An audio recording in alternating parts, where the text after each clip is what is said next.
চাচি জেঠিরা সবাই কোথায়, আমার বন্ধু বান্ধবীরা সবাই কোথায়, ও ভাইরা, ও বোনেরা, দেখে যান এই গ্রামটা কিন্তু আমাদের। দেখুন কত সুন্দর, কত সবুজ। এই খালটা কার জানেন? কে করেছিলেন? শহীদ প্রেসিডেন্ট জিয়াউর রহমান করেছিলেন এই খালটা।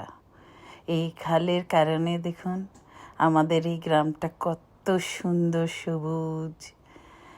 কারণ তিনি যখন খাল করেছিলেন তখন চাষের কোনো সেচ ব্যবস্থা ছিল না, তখন এই দেশ ছিল অভাবে। আর এখন দেখুন শস্য শ্যামল সবুজে, ধানের শীষে চারিদিক কেমন পরিপূর্ণ, কি সুন্দর হাসছে ধানের ক্ষেত। সবই হচ্ছে আল্লাহর দান আর জিয়াউর রহমানের অবদান, বুঝেছেন? দুর্ভিক্ষ যখন আমাদের দেশে ৭৪-এ ঘিরে ধরেছিল, তারপরে আমাদের জিয়াউর রহমানের হাত ধরে এই দেশে খাল খনন কাজ শুরু হয়েছিল। আর এই খাল খননের মাধ্যমেই সেচের ব্যবস্থা হয়েছিল। তখন এই দেশ আবার শস্য শ্যামলায় ভরে গেছে। কারণ তখন কোনো কারেন্ট ছিল না, বিদ্যুৎ ছিল না, আর সেচ ব্যবস্থারও তেমন ব্যবস্থা ছিল না।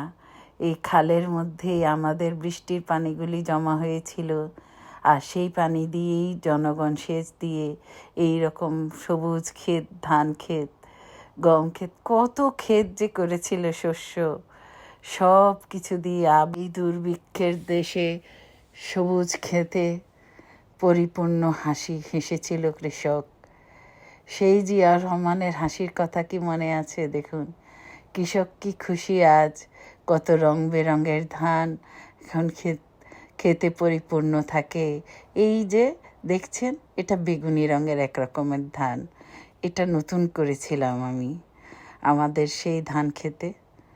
কত সুন্দর হয়েছে এই ধান। আমি আসলেই যত দূরেই থাকি না কেন, আমি একটু মানুষটা অন্যরকম। এই জমিন, এই ক্ষেত, এই সব কিছুর সাথেই আমার সম্পর্ক। সুদূর বিদেশে থেকেও কিন্তু আমি প্রতিদিন প্রতি মুহূর্ত আমার ক্ষেতের সাথে যোগাযোগ করি, গ্রামের সাথে আমার অন্যরকম একটা সম্পর্ক। আমি সব সময় আমার এই ক্ষেতগুলি দেখি, আমি অনেক শান্তি পাই।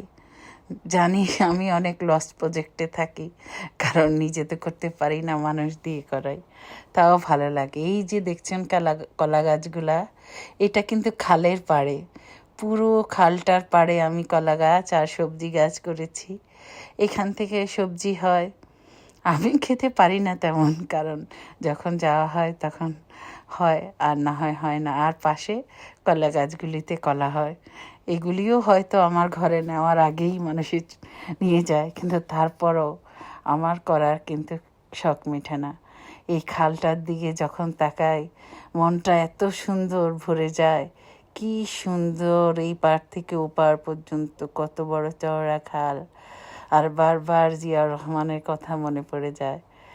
কত সুন্দর এই খাল খননের আইডিয়াটা ছিল ওনার। এই দেশকে শস্য শ্যামলে ভরে দিয়েছে এই খালের অবদানে। আর কত মানুষ জীবিকার সন্ধান পেয়েছিল এই খালের বদলতে। পাখিরা কি সুন্দর গুঞ্জন করছে এই গাছে। আমি যখনই আমার এই গ্রামটার দিকে তাকাই আমার প্রাণ ভরে যায়, মন ভরে যায়, আর কৃতজ্ঞতায় ভরে যায় এই খালের যিনি করেছিলেন সেই জিয়াউর রহমানের। কি সুন্দর পানি টলটল করছে।